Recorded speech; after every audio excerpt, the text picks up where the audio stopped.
나는 그의 기억을 저들이 한 짓을 알고 있다. 이 판넬이 나왔는데요. 제가 원래 이 국회 청문회로 나가게 되면은 이 판넬을 들고 가려고 만들었죠. 왜냐면 요 밑에 요 내용. 최순실 태블릿은 윤석열과 한동훈이 날조했다. 이렇게 책 제목에 들어가 있는데도 이놈들이 아무런 법적 조치를 못하고 있다. 이걸 제가 알리려고 만들어놨는데, 결론적으로 현재 8월 14일 청문회는 제가 안 나가게 돼 있어요. 다만 상황에 따라서 뭐 청문회든 뭐든 뭐 제가 나서야 될 일들은 뭐 수도 없이 벌어질 것 같고요. 8월 14일 날 장시호는 아마 안 나오던지, 안 나오면 이제 그 자는 체포해가지고 감옥에 가두고 우리가 추적을 해야 되고, 나오면은 뭐 제가 볼 땐 거의 자백하던지 쓰러질 것 같아서 사실 게임은 종료가 됐다고 저는 보고 있습니다. 장시호 변호사나 그 장시호 친구가 버틸 수 있는 판이 아니에요, 이 판이. 어찌 보면은 최상병 건보다도 훨씬 더 무서운 판이기 때문에 얘네들은 검사가 시켜서 일국의 대통령과 재계 그룹 1위 이재용에다가 칼을 꽂았잖아요. 이 사건을 얘네들이 어떻게 버텨나갑니까, 이걸. 그래서 마무리를 어떻게 들어가느냐, 이것만 나왔는데, 오늘 이 장경태 의원이 지금 잘 짚었죠. 사실 이런 것들도 이제 저희랑 상의하면은 훨씬 더 이제 섬세하게 잘 될 텐데, 8년간 51차례 방문이다. 이재용은 1년간 9차례 이례적이다. 저는 이거 했을 겁니다. 지금 이 김영철과 이 검사들만 믿고 있는 그 어용 기자들이, 야, 장시호가 그 거짓말을 그러지 않았냐, 뭐가 문제냐, 이런 식으로 막 덮고 가려고 그랬잖아요. 근데 이거 웬걸 8개월이 아니에요. 우리가 조사해보니까 6개월 21일 동안 장시호는 51번을 출정을 했습니다. 저는 한 3번 나갔나? 한 3번 나갔던 것 같은데, 아주 이례적이죠. 아주 이례적. 더군다나 장시호는 이미 기소가 된 상태에서 자신의 어, 횡령사건, 아니, 그 횡령사건 이미 기소가 돼서 지금 재판 중에 있는데 나갈 게 뭐가 있습니까? 그리고 참고인이라 그래도 저런 식으로 불러서 하면 안 돼요. 한번 불러가지고 딱 끝내야지. 계속 불러가지고 딜치고 야합하고 위증교사하고 증거조작하고 저렇게 자주 불려 나가다 보니까 이딴 일이 벌어진 거 아니겠어요, 이거? 근데 이제 미디어치의 태블릿 진상규명단이 조사한 바로 따지면은 이건 특종이죠. 우리 미디어치만 알고 있는 건데, 이제 장경태 의원이 발표한 거에 대해서 우리가 좀 보충을 하는 건데, 오늘 민주당 장시호가 구속기간 중에 검찰에만 총 51차례 출정. 이와 관련해 특별한 정보는 아니지만, 아니, 제가 볼 때 특별한 정보입니다. 제가 밖에 있을 때 우리 이 미디어치 태블릿 진상규명단이 지금 발표한 건데, 경향신문에 따르면 장시호는 2016년 11월에서 2017년 6월까지 8개월 동안 50일에 출정. 근데 이 기간에는 정확하게 장시호의 구속 기간은 2016년 11월 8일, 2017년 6월 7일 석방, 8개월이 아니라 6개월 한 20일 동안 29주 동안 50일에 검찰 소환됐으니 한 주에 평균 1.76회, 한 주에 두 번씩 한 주에 거의 매주 두 번씩 장시호를 불렀다. 한 6, 7개월 동안. 이 기간 내에 검찰 및 특검이 진술조서를 남긴 날짜는 아래와 같다. 진술조서를 남겨야 됩니다. 무조건 이거는 해도 되고 안 해도 되는 게 아니에요. 사람을 불렀으면 검찰이 왜 불렀는지 뭘 조사했는지 남겨야 됩니다. 안 남기면은 연어 파티했니 탕수육 파티했니 이런 의혹이 제기되기 때문에 무조건 남겨야 되는데 51번 불러가지고 장시호는 피의자 신문조사 8건, 검찰 특검 진술조사는 10건으로 총 18건의 진술조사가 있다.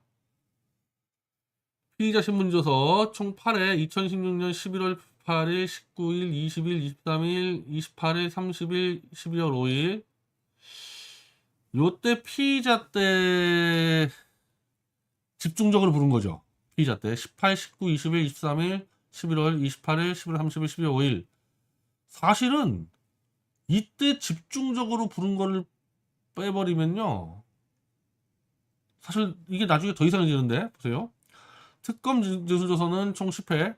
10년 12월 30일, 31일, 1월 5일, 22일, 1월 23일, 26일, 11월 27일, 2월 6일, 2월 9일, 2월 10일.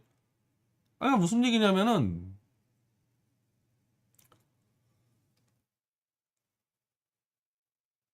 16년 1월 18일부터 2월 10일까지 집중적으로 지금 이 신문을 했어요. 그러면은 그 뒤는 뭐냐 이거야. 그래서 장경태 의원이 정확하게 날짜별로 가져오라 그랬는데 이 서울구치소 놈들이 날짜별로 안 가져왔는데 대차이겠대 날짜별로. 아니 그러니까 앞부분에 기소하고 구속하고 조사할 때 이때 집중적으로 조사한 게 맞겠죠. 근데 왜 6월까지 50번 조사, 그러니까 30여 번의 조사를 더 했냐, 만약에 이렇게 되면은. 도대체 언제 거냐. 그러니까 이게 날짜가 나와야 돼. 정확하게 언제 장소를 불렀는지 날짜가 정확히 나와야 됩니다. 이거는 장경태 의원이 요청을 했대요. 자, 18건의 진술조서는 저희 진상규명단이 최대한 확보한 자료들에 근거한 계산입니다. 우리가 모르는 진술조서가 있을 가능성은 있지만 아닐 겁니다. 왜냐하면 우리는 박근혜랑 최성원 것들을 다 확보했기 때문에 장시호의 진술조서가 박근혜나 최성원 쪽으로 넘어가지 않은 진술조서는 거의 없을 거예요. 이재용 쪽만 따로 넘어갔을 리가 있겠습니까? 다 연결돼 있는데. 그래서 이게 다일 겁니다. 결론적으로 2016년 11월 18일 6월 7일 기간에 검찰이 구치소에 있는 장시호를 총 51차례 소환했는데 30회 정도는 조사가 없다. 미디어 측 가장 관심 가졌던 진술조서는 17년 1월 5일 3회차 조서인데 이날 진술조서에 처음으로 최성원의 제2태블릿 PC가 등장한다. 이날 오후 2시경 장시호는 제2태블릿을 특검에 제출한다. 진술조서는 태블릿을 특검에 제출한 후 작성되었다. 이게 박주성입니다. 이번에 증인으로 나온. 장시호가 최성원의 집에서 태블릿을 가지고 나와 보관하고 있다가 이지훈 변호사와 상의한 끝에 태블릿을 제출하게 됐다는 이 태블릿 제출 경위도 1월 5일 진술서에 처음 나옵니다. 장시호가 태블릿을 제출하게 된 발단은 특검이 장시호를 불러 2016년 10월에 찍힌 CCTV 자료를 보여주면 그때 우리 CCTV 자료 제가 소개했죠. 까매가지고 누군지도 모르는 거. 최성원의 집에서 들고 나온 짐들이 뭐냐 추궁하면서 시작했다. 장시호 얼굴도 안 나오는데 시꺼먼 그 사진 가지고 추궁했다는 이런 이상한 말들 하고 있어요. 장시호는 이날은 별다른 물건 없었다는 식으로 둘러대다가 1월 5일 이지훈 변호사와 접견하는 자리에서 최성원의 집에서 들고 나온 제2 태블릿의 존재를 처음 알리고 이지훈 변호사가 장시호에게 제2 태블릿을 제출하자고 설득해 특검에 제출하게 됐다는 것이 지금까지의 공식적인 수사 결과이다. 그렇다면 1월 5일 제3회 진술조서 이전에 방금 설명드린 CCTV 자료로 장시호를 추궁하는 내용의 진술조서가 있어야 되는데 하루 전날인 1월 4일에 CCTV 자료로 조사를 받았다. 그럼 1월 4일 진술조서가 있어야 될 거 아닙니까? 1월 4일에 야 시꺼먼 CCTV 가지고 너 뭐야 이거 뭐 들고 나왔어. 그래서 다음날 이지훈 변호사한테 설명해서 바로 바꿨다 그랬기 때문에 1월 4일 CCTV 자료가 조사를 받은 게 있어야 되는데 수사 기록도 없고 진술조서도 없다. 아 예. 당시 기사를 보면 장시호는 2017년 4월 1월 4일 오후 2시경 특검에 소환된 것은 맞다. 근데 조서가 없다. 특검이 1월 4일자 진술서를 남기지 않았거나 장시호가 말하는 1월 4일 CCTV 자료로 추궁을 받았다는 사실 자체가 없거나